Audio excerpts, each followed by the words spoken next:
Whispered melodies and tales में आपका स्वागत है और मैं हूं आपका दोस्त और इस चैनल का सूत्रधार देवव्रत मजूमदार। चलिए कहानी शुरू करते हैं। प्यार, धोखा, साजिश और रिश्ते। सतनाम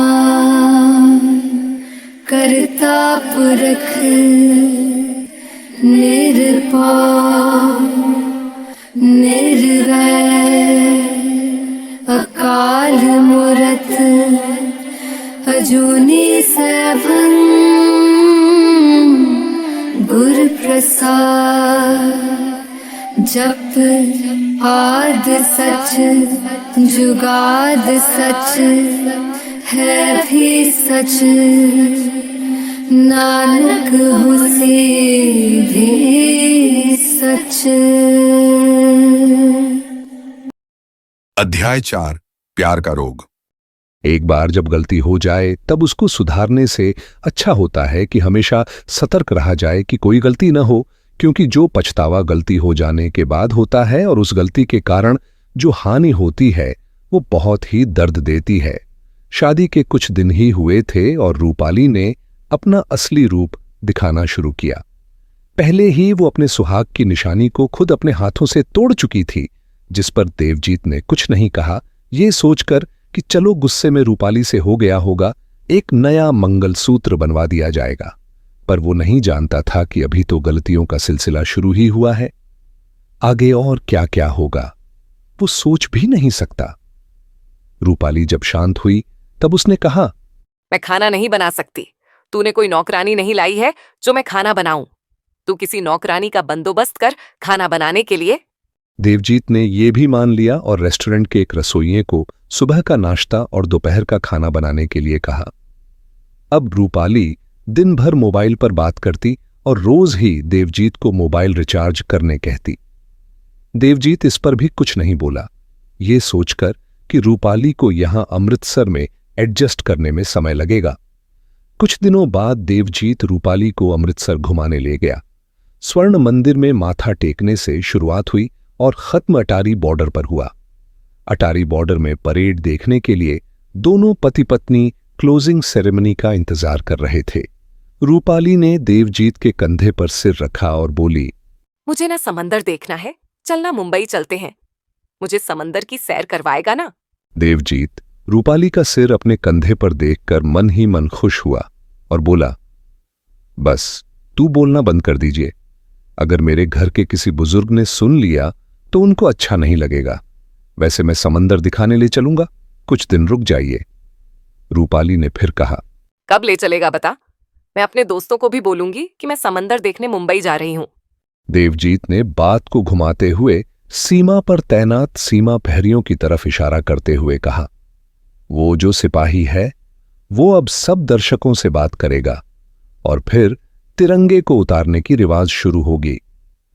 रूपाली को पता नहीं किस बात से नाराजगी हुई। उसने कहा, चल मुझे घर जाना है, अब और नहीं देखना परेड और इस धूप में नहीं बैठ सकती। देवजीत ने उसे मनाया, आए हैं तो देख ले, लोग ये परेड देखने कहां कहां से आते हैं। रूपाली बिना कुछ बोले उठ गई और बाहर जाने लगी। देवजीत समझ गया। फिर शुरू हो गया रूपाली का नाटक। उसने रूपाली के पीछे जलते हुए पार्किंग तक आया और कार ढूंढने लगा। इतनी सारी गाड़ियों में वो भूल गया था कि कहां पार्क की थी। रूपाली ने दबी आवाज में कहा, गधा, गाड़ी भी याद नहीं कहां पार्क किया है। मेरी तो किस्मत ही खराब है। देवजीत ने इस दबी बात को सुन लिया था और नजरअंदाज करते हुए कार ढूंढ ली। रूपाली कार में आकर बैठी और एसी तेज करती हुई बोली, मैं पीछे बैठ रही हूं, मुझे प्रियंका से बात करनी है। देवजीत का मन भारी था रूपाली के तिरस्कार से कही बात से। उसने कुछ नहीं कहा और गाड़ी घर की तरफ बढ़ा दी। रास्ते में उसने रूपाली की बातें सुनी। वो बार बार डॉक्टर प्रियंका का नाम ले रही थी, जो कि आम तौर पर बात करते समय इंसान नहीं लेता। उसे लगा कि जैसे रूपाली सिर्फ देवजीत को यकीन दिलाने के लिए प्रियंका का नाम ले रही थी कि वो उसी से बात कर रही है। घर पहुंचकर देवजीत रेस्टोरेंट के काम में लग गया और रूपाली कमरे में चली गई।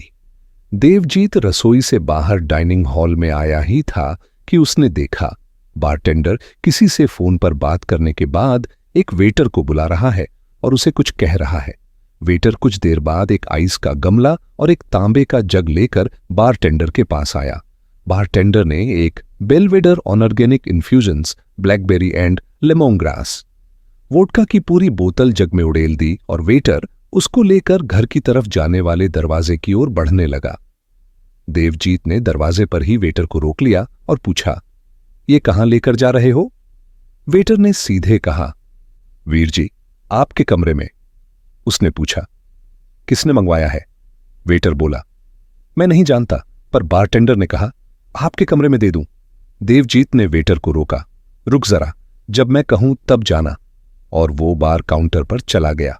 बारटेंडर दीपक ने देवजीत को देखकर कहा, वीर जी, आपके कमरे में भेज दिया है, आप कब से वोडका पीने लगे? देवजीत ने गुस्से से कहा, किसने कहा वोडका मेरे कमरे में भेजना है?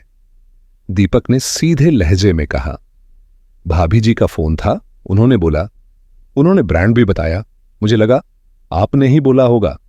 देवजीत ने ऐसा दिखाया जैसे उसी ने कहा हो और बोला, अरे हां, मैंने ही तेरी भाभी को बोला था, आज वोडका पीने का मन था, विस्की बहुत पी ली ना, चल तू काम कर अपना, मैं जाता हूं। उसने वेटर को साथ लेकर कमरे के दरवाजे पर रुक गया और वेटर को अंदर जाने दिया। वेटर ने नॉक किया और अंदर से आवाज आई, अंदर आजा। वेटर अंदर चला गया और रूपाली ने कहा, तेरे वीर जी को तो नहीं बताया ना, मैं सरप्राइज दूंगी। वेटर आदत से मजबूर पूछ बैठा, भाभी जी कुछ और लेंगी क्या इसके साथ? रूपाली बोली, हाँ, तंदूरी चिकन ले आ, पर वीर जी को पता न चले। वेटर दरवाजे से बाहर आ गया और देवजीत की तरफ देखता हुआ वहां से चला गया। देवजीत भी वेटर के पीछे नीचे रेस्टोरेंट में आ गया और दीपक से बोला, लिकर का पूरा हिसाब दिखा, पिछले 10 दिनों का। और वो किचन में आ गया। उसने किचन मैनेजर इंद्रजीत से कहा, पिछले 10 दिन का निकालो। देवजीत ने बटलर को किचन में बुलाया और एक रेज करने को कहा, 2 tandoori chicken, table number Devjit के नाम से। कुछ देर बाद वो बार काउंटर पर गया और इन्वेंट्री और point of sale record check किया। पिछले 10 दिनों में 7 दिन लगातार विस्की शाम 8 बजे ऑर्डर की गई थी, वो भी बिना टेबल नंबर के। देवजीत ने कहा, आज के बाद बिना टेबल नंबर नहीं मंगाया जाएगा, और उसने सिस्टम में एक नया एंट्री किया, हवेली, और हिदायत दी, जो भी खाने पीने की चीजें हवेली के कमरे में जाएंगी उसी नाम से एंट्री होगी। रात को जब रेस्टोरेंट बंद हो गया तब देवजीत ने रूपाली को आवाज दी और दोनों एक टेबल पर खाना खाने बैठे। देवजीत ने आखिरी वेटर को तंदूरी चिकन, दाल मखनी और कुछ रोटियां लाने को कहा। जब खाना टेबल पर सज गया तो वेटर भी घर चला गया। अब रेस्टोरेंट में सिर्फ देवजीत और रूपाली ही बचे थे। देवजीत ने रूपाली को कुर्सी पर बैठाया और खुद बार की ओर गया। वहां से वह Belvedere organic infusions, blackberry and lemon grass vodka की एक बोतल लेकर लौटा। उसने बोतल की सील खोली और मुस्कुराते हुए कहा, रूपाली, आप जानती हैं, हम सरदार लोग तो पूरे परिवार के साथ बैठकर शराब पीते हैं। दलजीत की मां और बाऊजी भी उसी के साथ बैठकर पीते हैं, और उसकी पत्नी तो रात में अकेले में उसके साथ पीती है। मेरा भी मन है कि आप भी मेरे साथ पिया करो। वैसे भी मुझे अकेले पीने का मन नहीं करता। अगर आपको पीने का शौक है तो साथ में ही पिएंगे। रूपाली ने यह सुनते ही झुंझलाकर कहा, छी छी, मैं शराब नहीं पीती जी, मैंने तो कभी छुई भी नहीं। देवजीत ने 2 ग्लास वोडका बनाए और मुस्कुराकर बोला, अरे आपके पिताजी तो पीते होंगे ना, या उन्होंने भी कभी शराब को हाथ नहीं लगाया? रूपाली गुस्से में आकर बोली, मेरे घर में कोई शराब नहीं पीता, सिर्फ मेरे ताऊजी को छोड़कर, वो रोज पीते हैं। देवजीत ने हंसते हुए कहा, आपके ताऊजी का नाम अजित सिंह पाल है ना? पर वो केस नहीं रखते और पंजाबी भी नहीं लगते, मगर उनकी बॉडी आज भी 60 की उम्र में किसी बॉडी बिल्डर जैसी लगती है। करते क्या हैं वो? रूपाली ने बताया, उनकी ट्रक सर्विसिंग की वर्कशॉप है और वे आज भी कभी कभी खुद ट्रक की सर्विसिंग में हाथ बटा देते हैं, इसलिए उनकी बॉडी अभी तक मजबूत है। देवजीत ने आगे पूछा, ठीक है, आप तो हाथ भी नहीं लगाती शराब को। आपके ताऊ जी के दोनों बेटे बलजीत और दुश्मेश क्या करते हैं? रूपाली अब थोड़ी हल्की मुस्कान के साथ बोली। बलजीत ने 12वीं तक पढ़ाई की है। वो इंदौर के पीथमपुर में एक फैब्रिकेशन यूनिट में सुपरवाइजर है। और दुश्मेश को हम प्यार से देव बुलाते हैं। वो अभी ग्रेजुएशन कर रहा है। दुश्मेश और रामनदीप दोनों की उम्र लगभग एक जैसी है। एक पैग खत्म करते हुए देवजीत ने फिर पूछा, पक्का? रूपाली, आप वोडका ट्राई नहीं करना चाहती? रूपाली ने फिर सख्ती से कहा। मैंने कहा ना, नहीं। देवजीत ने बात पलटी। तो फिर चिकन खा लीजिए, ये मैंने खुद रोस्ट किया है। रूपाली बोली। और नहीं, अब मैं दाल और रोटी ही खाऊंगी। देवजीत ने हंसते हुए कहा। और नहीं? पर आपने तो अब तक थोड़ा भी चिकन नहीं खाया, थोड़ा तो खा लीजिए। रूपाली ने कोई प्रतिक्रिया नहीं दी और चुपचाप रोटी दाल खाने लगी। थोड़ी देर बाद देवजीत ने एक और सवाल किया। हमारी शादी में आपके स्कूल की कोई सहेली नहीं आई, सिर्फ कॉलेज की 2 सहेलियां थीं। स्कूल में ज्यादा सहेलियां नहीं थीं क्या? या फिर सबकी शादी हो चुकी है? अब रूपाली को लगने लगा कि देवजीत उसके बचपन की बात जानना चाहता है, जबकि वह उस विषय में कुछ भी बताना नहीं चाहती थी। उसने सीधा जवाब दिया। मेरे स्कूल में सिर्फ एक सहेली थी, उसकी शादी हो चुकी है। और एक दोस्त था, वो सिख जो लंबा पतला सा था, वही शादी में आया था। बस, और कोई नहीं आया। देवजीत ने नरम लहजे में कहा। रूपाली, आप भी कुछ तो बताइए, अपने बचपन के बारे में, जवानी के बारे में, और अगर बुरा न लगे तो उस प्यार के बारे में जो धोखा निकला। रूपाली ने चुपचाप अपनी दूसरी रोटी खत्म की, फिर कुर्सी से उठ खड़ी हुई। चलते चलते बस इतना कहा। आज के लिए बस इतना ही, फिर कभी सुनाऊंगी जब तू मुझे समंदर दिखाने मुंबई ले जाएगा। देवजीत ने कुछ भी नहीं कहा, बस चुपचाप पूरी वोडका की बोतल खत्म कर दी। फिर एक गजल चला दी और गहरी सोच में डूब गया। रूपाली क्या चाहती है? वो खुद से सवाल कर रहा था। पिछले 7 दिनों में वो रोज व्हिस्की मंगवाती रही थी, और आज अचानक वोडका? क्या उसने वाकई वो वोडका पी थी या बस रख दी थी सामने? वो सच में पी रही थी या बस दिखावा था? रूपाली एक रहस्यमयी स्त्री बनती जा रही थी, जैसे किसी वारदात को अंजाम देने की तैयारी में हो। कभी अचानक प्यार जताना तो अगले ही पल नाराज हो जाना। ये सब क्यों? क्या बचपन के किसी हादसे ने उसे ऐसा बना दिया था, या वो धोखा जिसने उसका दिल तोड़ा था? देवजीत जानता था कि इन रहस्यों को जानना अब जरूरी है, वरना ये रिश्ते अधूरे रहेंगे और ये मनोस्थिति कभी भी एक गंभीर बीमारी बन सकती है। उसने तय किया, मैं जानकर रहूंगा उस हर सच को जो रूपाली को आज की रूपाली बनाता है। वो कमरे में गया। रूपाली पहले से ही बिस्तर पर थी, सोई हुई, या शायद सोने का बहाना किए हुए। देवजीत ने भी आंखें मूंद लीं, पर वो सोया नहीं। करीब रात 1 बजे उसने महसूस किया कि रूपाली उठी है। वो उसके चेहरे के बहुत करीब थी। देवजीत उसकी सांसें तक महसूस कर सकता था। फिर अचानक उसका चेहरा दूर हो गया। देवजीत ने अपनी पलकों के कोनों से देखा। रूपाली बिस्तर के नीचे से एक ट्रे निकाल रही थी, जिसमें पीतल का एक जग और एक बर्फ का मग था। वो ट्रे लेकर नीचे चली गई। अब देवजीत भी दबे पांव उसके पीछे गया। नीचे रेस्टोरेंट में एक हल्की रोशनी जल रही थी। देवजीत ने दरवाजे के पीछे से झांका। रूपाली ने माइक्रोवेव में चिकन गर्म किया, फ्रिज से बर्फ निकाली और वाइन ग्लास में एक पैग वोडका डाला। वो एक अकेली टेबल पर बैठ गई, जहां सिर्फ ऊपर की लाइट जल रही थी। बाकी पूरी हवेली अंधेरे में डूबी थी।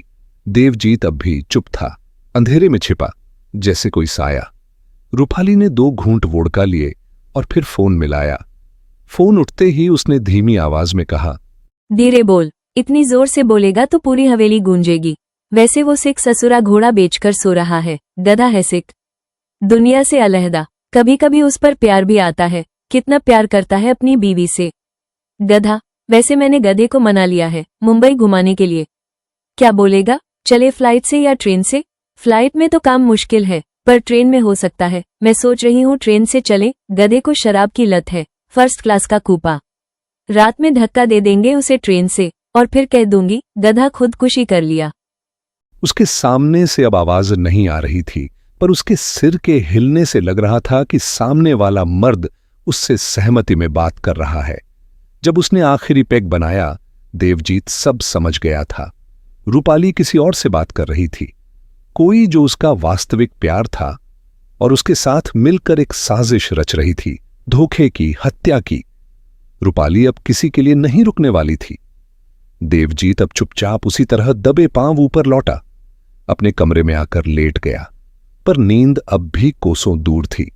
उसकी आंखों के सामने अब एक ही चेहरा था, रूपाली। पर वो अब उसकी पत्नी नहीं रही थी, वो अब एक साजिश करता थी। अगली सुबह देवजीत तैयार होकर हवेली से निकल ही रहा था कि उसने देखा रूपाली सोफे पर पड़ी थी, गहरी नींद में। शायद रात की वोडका का नशा अब भी बाकी था। देवजीत ने उसे जगाना जरूरी नहीं समझा, चुपचाप बाहर निकल आया।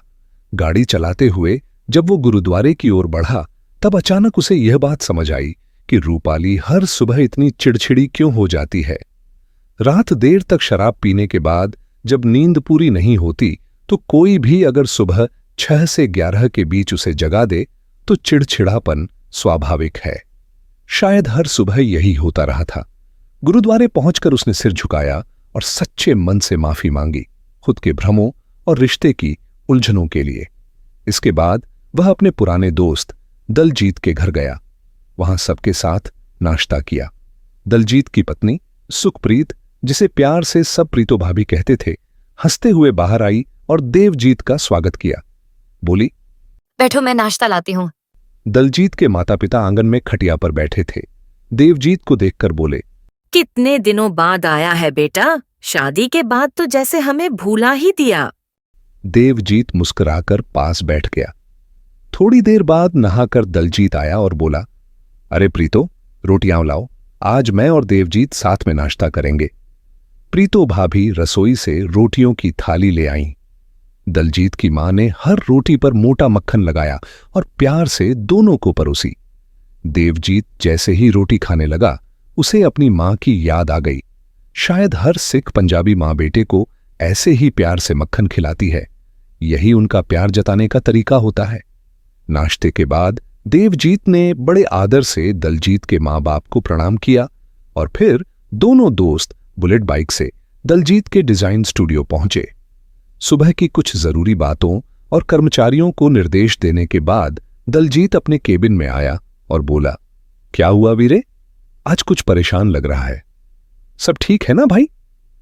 देवजीत थोड़ी देर चुप रहा, फिर दलजीत की ओर देखता हुआ बोला, यारा, ये रूपाली तो एक रहस्य से भरी औरत निकली।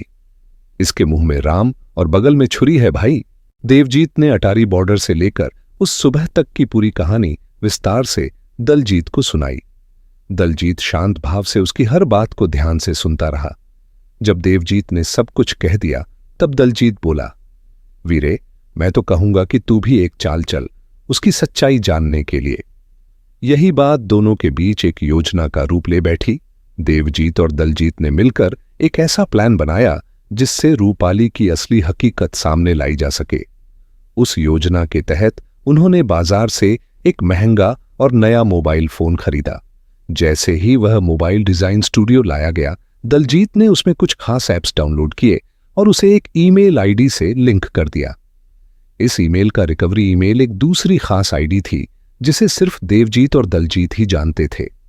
मोबाइल में जो ऐप्स डाले गए थे वे दिखने में आम थे, लेकिन उनकी असली ताकत छुपी हुई थी।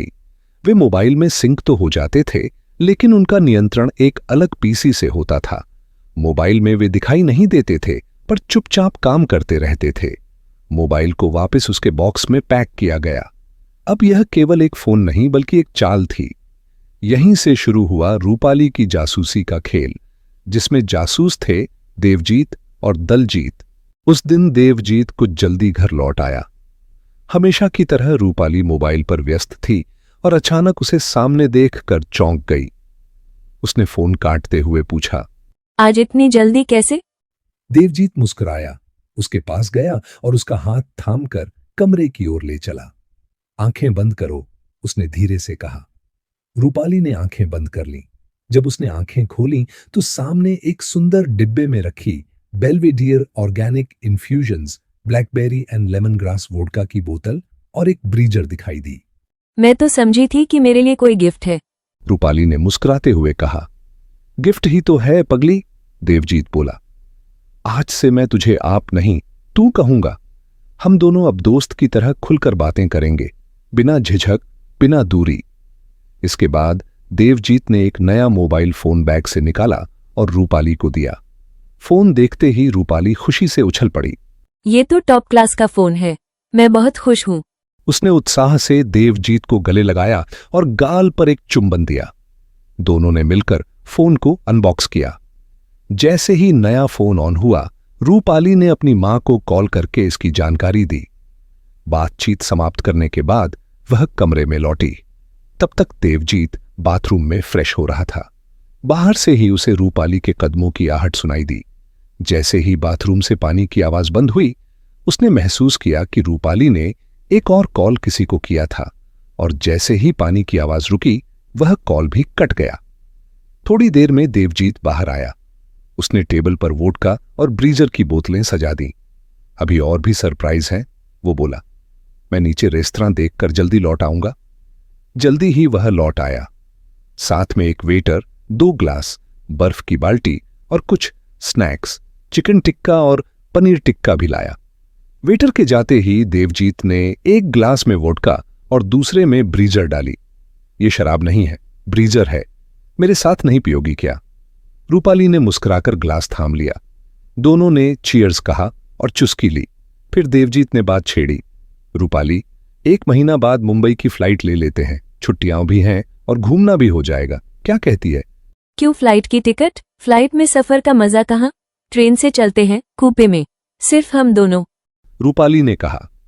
देवजीत ने हामी भरी और तुरंत 1 महीने बाद की ट्रेन की टिकट चेक की। किस्मत से कंफर्म कूप मिल गया। वापसी में इंदौर होकर लौटने की योजना बनाई और लगभग 14 दिन का यह सफर तय हुआ।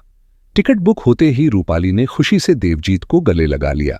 देवजीत ने कहा, अभी तो और भी तोहफे बाकी हैं।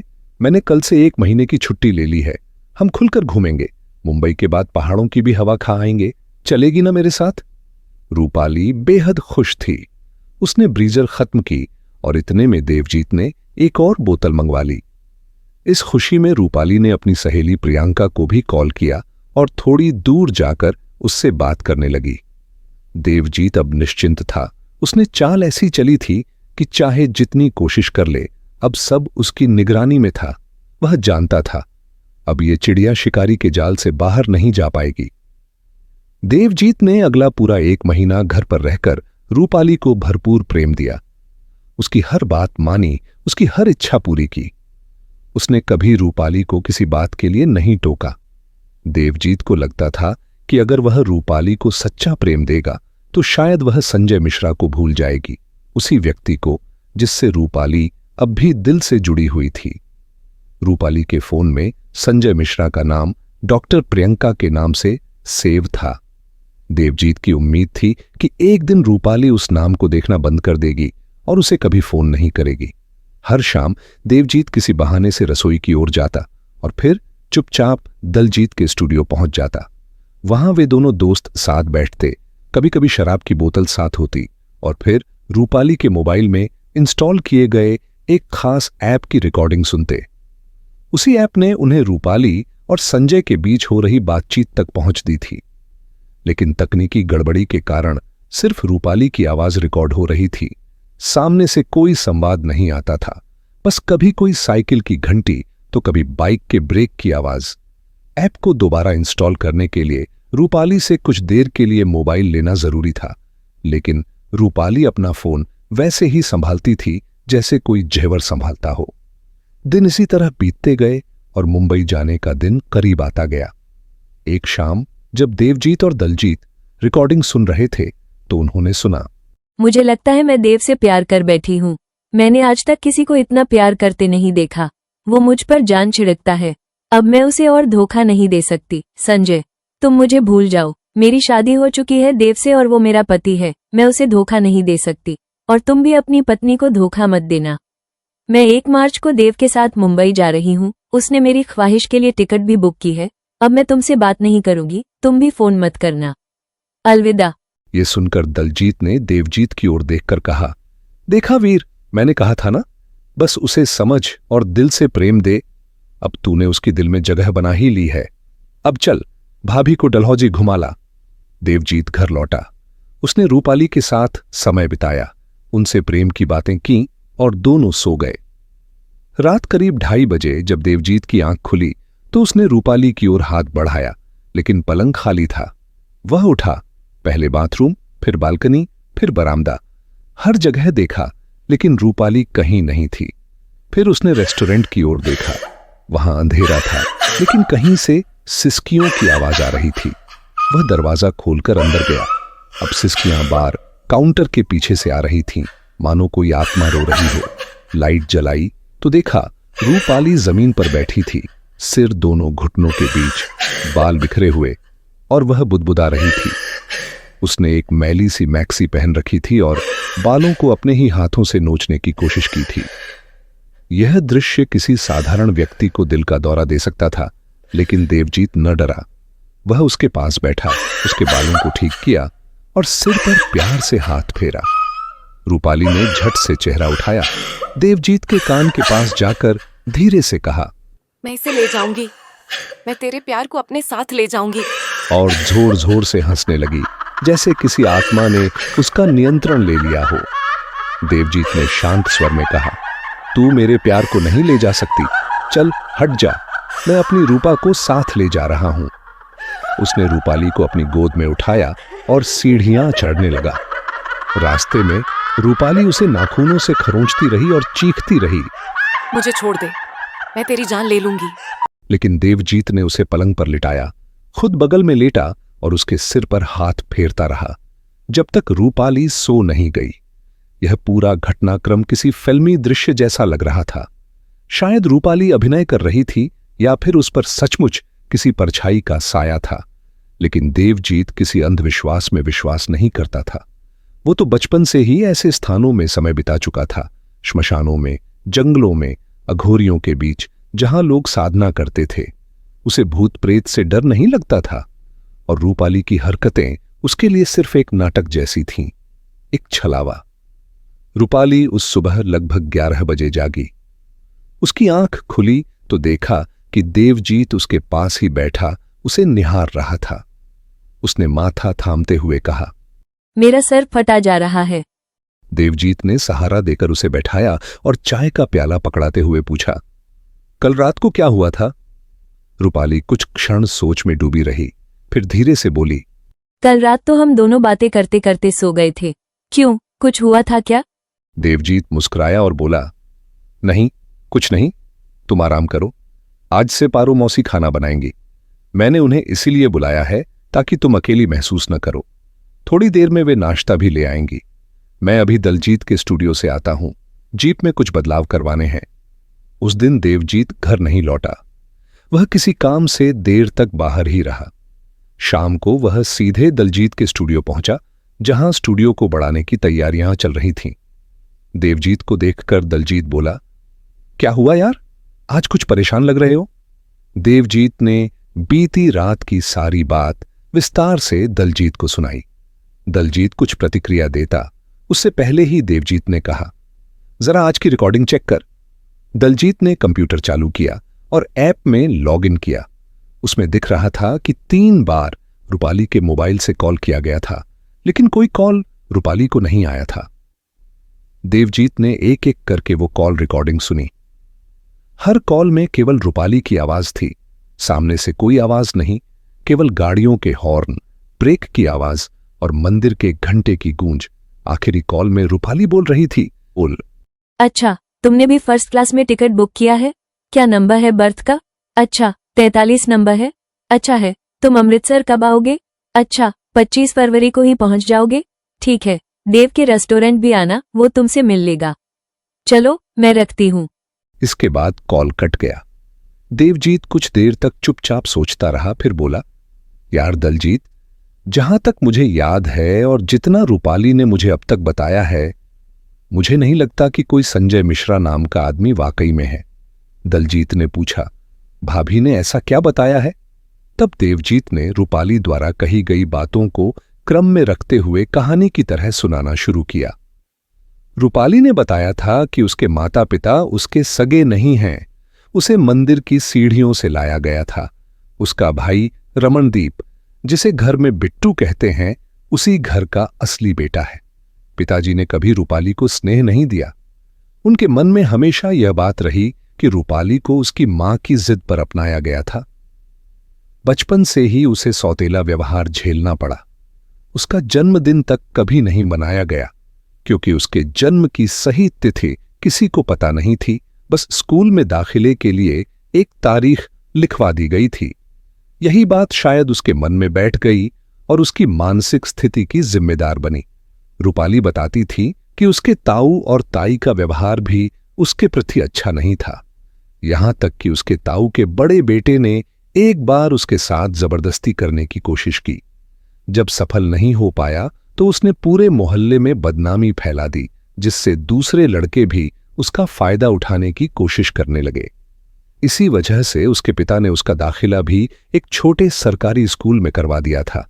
अब तुम ही सोचो, अगर कोई व्यक्ति मानसिक रोग से पीड़ित न हो तो सिर्फ उसकी आवाज रिकॉर्ड हो और सामने से कोई प्रतिक्रिया न मिले, ये कैसे संभव है? अब देवजीत को पूरा यकीन हो चला था कि रूपाली किसी ऐसे नंबर पर कॉल करती थी जो अपने आप कनेक्ट हो जाता था। इसी सोच के साथ वह दलजीत से विदा लेकर घर पहुंचा, जहां रूपाली पारो मौसी के साथ बातों में लगी हुई थी। देवजीत को देखते ही रूपाली तुरंत सोफे से उठकर उसके साथ कमरे में चली गई। आज देवजीत ने ठान लिया था कि वह संजय मिश्रा और डॉक्टर प्रियंका के बारे में पूरी सच्चाई जानकर ही रहेगा। फ्रेश होकर उसने फिर से वही छोटी सी मेज पर शराब सजाई और खुद ही खाना भी ले आया। कमरे का दरवाजा बंद करके आज उसने डोम्पेग वोडका बनाई और रूपाली को एक पैक दिया। आज रूपाली ने बिना कोई ना नुकुर किए वोडका की घूंट लेना शुरू कर दिया। जब देवजीत को लगा कि वोडका का असर अब धीरे धीरे चढ़ने लगा है, तो उसने रूपाली से सीधा सवाल किया, ये संजय मिश्रा जिसने तुम्हें धोखा दिया था, वो करता क्या था और तुम उससे कैसे प्रेम करने लगी? रूपाली ने जवाब दिया, संजय मिश्रा एक मॉल में गारमेंट्स का सेल्समैन था और मैं भी अपने पिताजी के सख्त व्यवहार के चलते उसी मॉल में कॉस्मेटिक सेक्शन में सेल्स रिप्रेजेंटेटिव थी। हम सब सेल्स वाले लगभग एक ही उम्र के थे, साथ काम करते, खाना खाते, बातें करते थे। एक रात मेरी साइकिल खराब हो गई थी। उस वक्त मेरे पास स्कूटी नहीं थी। जैसा कि मैंने तुम्हें बताया था, मैं अपने पिताजी के पैसों पर निर्भर नहीं थी। मैं अपनी कमाई मां को घर खर्च के लिए दे देती थी, यहां तक कि कॉलेज की फीस भी मैं खुद देती थी। उस रात जब साइकिल खराब हो गई, मैं बस का इंतजार कर रही थी, पर देर हो चुकी थी, शायद आखिरी बस निकल चुकी थी। तभी संजय मिश्रा वहां आया और मुझे लिफ्ट देने की पेशकश की। रात ज्यादा हो चुकी थी, वहां रुकना ठीक नहीं था, तो मैंने उसकी बाइक पर घर जाने के लिए हामी भर दी। रास्ते में उसने मुझसे कहा कि वो मुझसे प्रेम करता है और मेरे बिना रह नहीं सकता। धीरे धीरे मैं भी संजय मिश्रा से दिल लगा बैठी, लेकिन बाद में उसने अपने पिता के दबाव में आकर किसी और से शादी कर ली और मुझे धोखा दे गया। देवजीत ने अगला सवाल किया, तो क्या तुम अब भी संजय मिश्रा से प्रेम करती हो? रूपाली ने कहा, नहीं, अब तो मैं उससे नफरत करती हूँ। यह सब सुनकर देवजीत के मन में एक बात साफ हो गई थी कि रूपाली साइकोसिस नामक मानसिक अवस्था से पीड़ित हो सकती है।